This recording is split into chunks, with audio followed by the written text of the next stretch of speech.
नमस्कार दोस्तों, स्वागत है आपका हमारे चैनल में। आज हम एक्सप्लेन करेंगे एक कोरियन मर्डर मिस्ट्री। इसमें कहानी दिखाई जाएगी एक लड़की की जिसका मर्डर हो चुका है। लेकिन जैसे जैसे कहानी आगे बढ़ेगी, ये कहानी आपको और हैरान करती जाएगी।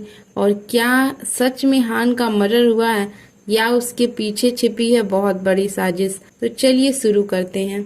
कहानी की स्टार्टिंग में हमें कोर्ट का सीन दिखाया जाता है, जहां पर एक लेडी बता रही होती है कि नॉमिक्स नाम की दवाई की वजह से उसे कैंसर हो गया है और उसका लॉयर जज से मांग करता है कि उस दवाई को बैन कर दिया जाए और उस वुमेन को कंपनसेशन मिले। इस आर्ग्यूमेंट को रिस्पॉन्ड करते हुए डिफेंडेंट लॉयर पार्क, जो हमारी कहानी के लीड हीरो हैं, वो कहते हैं कि नॉमिक्स की वजह से इन्हें कैंसर नहीं हुआ है और वे कोर्ट में प्रूफ जाहिर करते हैं कि उस वुमेन को पहले से ही कुछ बीमारियां थी जिसकी वजह से उन्हें कैंसर हुआ है और ये कोर्ट केस पार्क जीत जाते हैं। दूसरी तरफ हमें दिखाया जाता है कि दूसरे लॉयर मीडिया से कह रहे हैं कि ये जजमेंट बिल्कुल भी फेयर नहीं है और अब वो हायर कोर्ट में जाएंगे। इसके बाद हमें दिखाया जाता है कि पार्क नॉमिक्स के सीईओ से मिलने के लिए उनके ऑफिस गए हुए हैं। नॉमिक्स का सीईओ पार्क से बहुत ज्यादा खुश है और वो पार्क की बहुत ज्यादा तारीफ करता है। सीईओ उससे रिक्वेस्ट करता है कि उसके एक एम्प्लॉय किम के ऊपर उसकी गर्लफ्रेंड को मारने का इल्जाम लगा है और वो उसका भी केस लड़े, क्योंकि किम इनोसेंट है और वो एक अच्छा इंसान है और उसने ये मर्डर नहीं किया है। इसके अगले सीन में हमें दिखाया जाता है कि पार्क मर्डर सीन में जाता है। वहाँ पर उसे पता चलता है कि हान नाम की एक लड़की का मर्डर हुआ है और उसको मर्डर करने वाला कोई और नहीं, उसका बॉयफ्रेंड किम है। पार्क का असिस्टेंट उसे बताता है कि जिस रात मर्डर हुआ उस दिन हान अपने नर्सिंग कैंप से वापस आई थी और वो बताता है कि देख के तो ऐसा लगता है कि किम जो है हान का बॉयफ्रेंड है, लेकिन हान की फ्रेंड्स कहती हैं कि हान का कोई भी बॉयफ्रेंड नहीं था और हान बहुत दिनों से किम के फोन का जवाब भी नहीं दे रही थी। ये सब सुन के पार्क मर्डर सीन के सिनेरियो को इमेजिन कर रहा था, तभी वहाँ पे उस केस की चीफ प्रोसिक्यूटर सॉन्ग आ जाती हैं। सॉन्ग और पार्क के बिहेवियर को देख के लगता है जैसे ये दोनों एक दूसरे को पहले से जानते हैं और सॉन्ग मिस्टर पार्क को पसंद नहीं करती। इसके बाद हमें दिखाया जाता है कि पार्क किम से मिलने और उससे पूछताछ करने के लिए जेल में जाते हैं। वो किम से पूछते हैं कि उसने मर्डर क्यों किया और वो हान से मिलने के लिए उसके घर कैसे गया था और उसे उसके घर का पासकोड कैसे पता। किम कहता है कि मैंने हान को नहीं मारा है और मुझे उसकी चिंता थी क्योंकि वो मेरे कॉल्स का जवाब नहीं दे रही थी, इसलिए मैं उसके घर गया था और उसके घर का पासकोड बहुत ही ज्यादा इजी था। एक बार मैंने उसे उसका पासकोड डालते हुए देखा था। इसके बाद पार्क फिर से किम से पूछते हैं कि उसने हान की बॉडी को कहाँ मार के छिपाया है। किम कहता है कि मैंने हान को नहीं मारा और मैं बेकसूर हूँ। इसके अगले सीन में हमें दिखाया जाता है कि पार्क और ज्यादा पूछताछ करने के लिए किम के फ्रेंड्स के पास जाते हैं और उनसे हान और किम के बारे में पूछते हैं। किम के फ्रेंड उन्हें बताते हैं कि हान और किम गर्लफ्रेंड बॉयफ्रेंड थे और किम एक बहुत ही ज्यादा अच्छा इंसान है और वो किसी को मार नहीं सकता। इसके बाद पार्क इन्वेस्टिगेशन करने के लिए फिर से हान के घर पे जाता है और अब वो इस बार हान के घर के आसपास के इलाकों की तलाश कर रहा होता है। वो सोचता है कि हान के घर में कोई आउटसाइडर कैसे घुस सकता है और इसको चेक करने के लिए वो अपने असिस्टेंट से हान की विंडो से उसके घर में घुसने को कहता है।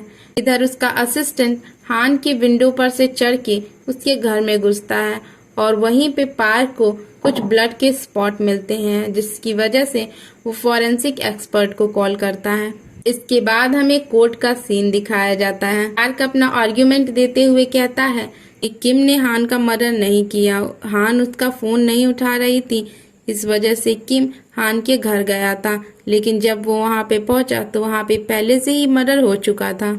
इसके बाद प्रोसिक्यूटर सॉन्ग किम के दोस्तों को किम के बारे में पूछती हैं और पूछती हैं कि तुम लोग पहले कहाँ मिले थे, लेकिन उसके दोस्त के कुछ नहीं बता पाते। फिर प्रोसिक्यूटर सॉन्ग ये बताती हैं कि किम पहले भी असॉल्ट के केस में जेल जा चुका है। पार्क कहता है कि इससे केस का कोई लेना देना नहीं। सॉन्ग कहती हैं कि इससे हम किम के कैरेक्टर के बारे में जान सकते हैं कि किम कोई भी क्रिमिनल एक्टिविटी कर सकता है। इसके बाद प्रोसिक्यूटर सॉन्ग फॉरेंसिक एक्सपर्ट से पूछती है और पूछती है कि मर्डर कैसे हुआ होगा। फॉरेंसिक एक्सपर्ट बताते हैं कि मर्डर जो है ब्लड लॉस की वजह से हुआ है। इसके बाद पार्क फॉरेंसिक एक्सपर्ट से पूछते हैं कि किम की शर्ट पे आपको स्टेन देख के क्या लगा। एक्सपर्ट बताते हैं ऐसा लगता है जैसे मानो किसी ने ब्लड उसके शर्ट पे फेंका हो। और फिर पार्क आर्ग्यूमेंट देता है नाइफ पे किसी भी फोर्स का निशान नहीं है और अगर किम ने उसे मारा होता तो नाइफ पे फोर्स का निशान तो होता ही। ऐसा कैसे हो सकता है कि बिना किसी फोर्स के किम किसी का मर्डर कर दे। पार्क कहते हैं कि किम इनोसेंट है और किसी ने उसे मर्डर बनाने के लिए पूरे सिनेरियो को फ्रेम किया है। पार्क किम को इनोसेंट प्रूफ करता किम खड़ा हो जाता है और कहता है मैंने हान को मारा है, जिसकी वजह से पुलिस किम को अरेस्ट कर लेती है और अब उसे जेल ले जाती है। पार्क उससे पूछता है कि उसने ऐसा क्यों किया, अब वो मरना चाहता है। इसके अगले सीन में हमें दिखाया जाता है कि पुलिस किम की बताई हुई जगह पे हान की बॉडी को सर्च कर रही थी, लेकिन वहां पे उन्हें हान की बॉडी नहीं मिलती है। इसके बाद हमें दिखाया जाता है कि पार्क प्रोसिक्यूटर सॉन्ग को बताते हैं कि किम ने मर्डर नहीं किया है और यहाँ पे हमें पता चलता है कि पार्क और प्रोसिक्यूटर सॉन्ग पहले गर्लफ्रेंड बॉयफ्रेंड थे और अब इनमें ब्रेकअप हो गया है। पार्क प्रोसिक्यूटर को बताते हैं कि किम ने किसी का मर्डर नहीं किया है, मर्डर कोई और ही है और जो किलर है हान के घर में आने से पहले ही विंडो के द्वारा आके रूम में छिप गया था और जब हान आई तो उसने उसका मर्डर कर दिया और विंडो से ही वापस चला गया। पार्क सॉन्ग से पूछता है क्या किम के अकाउंट में किसी ने पैसे डाले हैं। सॉन्ग बताती है किसी ने पैसे तो नहीं डाले, लेकिन $30,000 किम के अकाउंट से विड्रॉ हुए हैं। अगले सीन में हमें दिखाया जाता है कि पार्क और उनका असिस्टेंट किसी का पीछा कर रहे हैं तो उसका पीछा करते हुए कोल्ड स्टोरेज में आते हैं।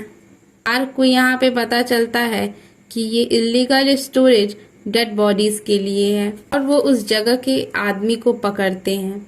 वो उनसे पूछते हैं कि क्या किम ने किसी की बॉडी सेल की है। वो आदमी कहता है कि किम ने किसी की बॉडी नहीं सेल की है, बल्कि उसने $30,000 में किसी की बॉडी खरीदी है और नेक्स्ट डे मुझे डिलीवरी के लिए जाना है। अगले दिन का हमें सीन दिखाया जाता है कि पार्क उस आदमी को पूरी बॉडी डिलीवर करने को कह देता है, लेकिन वो उसका फोन ले लेता है और वो उससे कहता है कि ऐसा बिहेव करे कि जैसे वो मैसेज कर रहा है। मैसेज पे उस आदमी को बॉडी लॉकर में रखने को कहा जाता है और दूसरे लॉकर से पैसे लेने को। पार्क वहीं छिपकर लॉकर के नजर लगाया हुआ था कि जब भी कोई बॉडी लेने आएगा तो वो उसे पकड़ लेगा। काफी रात हो जाती है पर कोई नहीं आता। तभी अचानक से एक क्राउड आता है जिसकी वजह से पार्क का ध्यान हट जाता है और पार्क देखता है कि बॉडी लॉकर से गायब है। पार्क उस आदमी का पीछा करने लगता है जो बॉडी लेकर गया। बाद पार्क को पता चलता है कि वो बॉडी ले जाने वाला कोई और नहीं बल्कि हान ही है। वो हान से पूछता है कि वो ऐसा क्यों कर रही है, आखिर वो तो मर गई थी, वो जिंदा कैसे बच गई और वो किसी की बॉडी क्यों ले जा रही है। हान उसे असली सच बताती है। वो बताती है कि नॉमिक्स मेडिसिन उसके पिता ने ही बनाई थी और उसके पिता को पता चला कि इसके क्या साइड इफेक्ट हैं, इसलिए वो इस दवाई को बैन करना चाहते थे। नॉमिक्स के करंट सीईओ मून ने उसके फादर को मार दिया और ये बॉडी उस दवाई के साइड इफेक्ट से मरे एक आदमी की है जिसको कैंसर हुआ था और जब ये बॉडी पुलिस को मिलेगी तब पुलिस इसका पोस्टमार्टम करेगी और उन्हें पता चलेगा कि नॉमिक्स की वजह से लोगों को कैंसर हो रहा है। इस तरीके से नॉमिक्स की सच्चाई सबको पता चलेगी। इसके अगले सीन में हमें दिखाया जाता है कि पार्क किम से मिलने के लिए जेल में जाता है और वो उसे बताता है कि उसे सारी सच्चाई पता चल गई है। इसके अगले सीन में दिखाया जाता है कि पार्क और हान को सीईओ मून के आदमी किडनैप कर लेते हैं। सीईओ मून पार्क को धमकी देने लगते हैं कि उसे उनके खिलाफ नहीं जाना चाहिए और वो पार्क की बॉडी में एक ड्रग इंजेक्ट कर देते हैं। पार्क को जब अगले दिन होश आता है तो उसे पता चलता है इन सब के पीछे सीईओ मून है और वो उससे बदला ले रहे हैं। सीईओ मून ने कहा है अगर वो अपनी पिक को वायरल होने से बचाना चाहता है और हान की लाइफ बचाना चाहता है तो वो किम से नॉमिक्स के खिलाफ जितने भी एविडेंस है वो सब ले करके सीईओ मून को दे दे। पार्क ऐसे ही करते हैं, वो किम के पास जाते हैं और उन्हें बताते हैं कि हान को सीईओ मून ने किडनैप कर लिया है और उससे वादा करते हैं कि अगर वो उसे एविडेंस दे देगा तो वो हान को जिंदा छुड़ा कर लेकर आएंगे। किम हान की वजह से वो सारे एविडेंस पार्क को दे देता है और पार्क वो एविडेंस सीईओ मून को। इसके बाद पार्क सीईओ मून से रिक्वेस्ट करता है कि वो नॉमिक्स के केस को अपर कोर्ट में लड़ेगा। इसके बाद हमें दिखाया जाता है कि पार्क नॉमिक्स के केस को अपर कोर्ट में भी जीत जाता है। सीईओ बहुत ज्यादा पार्क से खुश होता है, इसलिए वो उसे नई कार और बहुत सारे पैसे देता है। अगले सीन में हमें दिखाया जाता है कि नॉमिक्स की वजह से जिस लेडी को कैंसर हुआ था वो हॉस्पिटल में भर्ती है।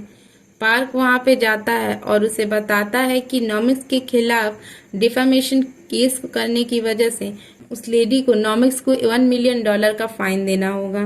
जब पार्क वहां से जाने लगता है तो पार्क का असिस्टेंट उससे पूछता है कि आप ऐसा क्यों कर रहे हो। पार्क कहता है कि मेरे लिए सबसे ज्यादा इम्पोर्टेंट मेरा करियर है, लेकिन साइड में पार्क सोचता है कि सबसे पहले मैं सीईओ को अपनी लॉयल्टी प्रूफ करना चाहता हूँ। इसके बाद हमें दिखाया जाता है कि पार्क सीईओ से पूछता है कि वो हान के केस का क्या करे।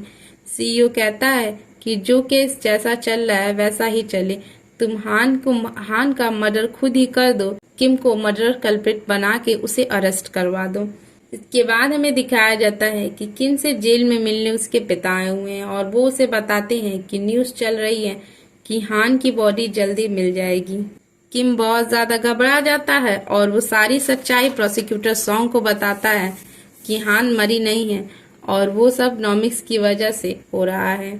दूसरी तरफ हमें दिखाया जाता है कि सीईओ मून पार्क को एक कुल्हाड़ी देते हैं और वो उससे कहते हैं कि उन्हें हान को उसी से मारना है और उनकी नजर हमेशा पार्क के ऊपर रहेगी। और सभी एक बहुत बड़े गोडाउन में थे। इधर हमें दिखाया जाता है कि पुलिस का सायरन बजने लगता है, सभी लोग छिप जाते हैं और गेट को क्लोज कर देते हैं। सीईओ मून का असिस्टेंट पार्क को हान को किल करने को कहता है। वहाँ चारों तरफ अंधेरा होता है और पार्क मार देता है। सीईओ का असिस्टेंट हान की बॉडी बैग में लेकर के वहाँ से चला जाता है। इधर दूसरी तरफ जब प्रोसिक्यूटर सॉन्ग गेट के पास आती है, वो गेट तोड़ करके अंदर घुसती है। तब तक पार्क और बाकी सारे लोग उस जगह को छोड़ करके जा चुके थे और उन्हें वहां पे कुछ भी नहीं मिलता। इसके अगले सीन में दिखाया जाता है पार्क सीईओ मून से कहता है कि मैंने हान को मार दिया, अब तो आप मुझ पे पूरा विश्वास करते हैं। सीईओ मून कहता है कि मैंने भले तुम्हें उससे मारने के लिए कहा, लेकिन तुम्ही ने उसे मारा है और इसलिए अब तुम ही अरेस्ट होगे। और इसके बाद हमें दिखाया जाता है कि प्रोसिक्यूटर सॉन्ग पुलिस स्टेशन में बताती है कि हान अभी जिंदा है, लेकिन तभी कुछ पुलिसमैन उसे बताते हैं कि हान की बॉडी मिल गई है। इसके बाद सीन कट होता है और हमें कोर्ट का सीन दिखाया जाता है। कोर्ट का सीन दिखाया जाता है। लॉयर बता रहे थे कि उन्हें बॉडी माउंटेन पर मिली है और हान को मारने वाला कोई और नहीं, उसका बॉयफ्रेंड किम ही है। अभी पार्क ऑब्जेक्ट करता है और वो बताता है कि हान जो है अभी जिंदा है और फिर हान की कोर्ट में एंट्री होती है। इस तरीके से किम इनोसेंट प्रूफ होता है और वो आजाद हो जाता है। हमें फ्लैशबैक का सीन दिखाया जाता है जब पार्क किम से मिला था और उसने किम को अपने सारे प्लान के बारे में बताया था। पार्क ये सब कुछ इसलिए कर रहा था ताकि वो सीईओ मून के विश्वास को जीत सके। जब किम को ये पता चला कि हान की बॉडी मिलने वाली है तो ये एक हिंट था कि अब उसे सारी सच्चाई प्रोसिक्यूटर सॉन्ग को बतानी है ताकि प्रोसिक्यूटर सॉन्ग इसके ऊपर एक्शन ले। इस बॉडी के ऊपर पार्क ने एक्स से हमला किया था, वो बॉडी हान की नहीं बल्कि एक डेड बॉडी थी। इसके बाद हमें दिखाया जाता है कि सीईओ मून एक कॉन्फ्रेंस में है, तभी उनके स्पीकर से एक ऑडियो बजने लगता है। जितनी भी बातें उन्होंने हान के बारे में पार्क से की थी और पार्क से कहा था हान के मर्डर करने के लिए, और साथ ही साथ नॉमिक्स की भी सच्चाई वहां पे रिकॉर्डर में चलने लगती है। दरअसल पार्क ने सीईओ मून की सारी बातों को रिकॉर्ड किया था और समय आने पे उसको चला दिया ताकि सीईओ मून की सच्चाई सबको पता चल सके। हमें दिखाया जाता है कि सीईओ मून के साथ उनके सारे लोगों को भी पुलिस अरेस्ट कर लेती है। और इसी सीन के साथ मूवी यहीं पर एंड होती है। उम्मीद है ये कहानी आपको पसंद आई होगी।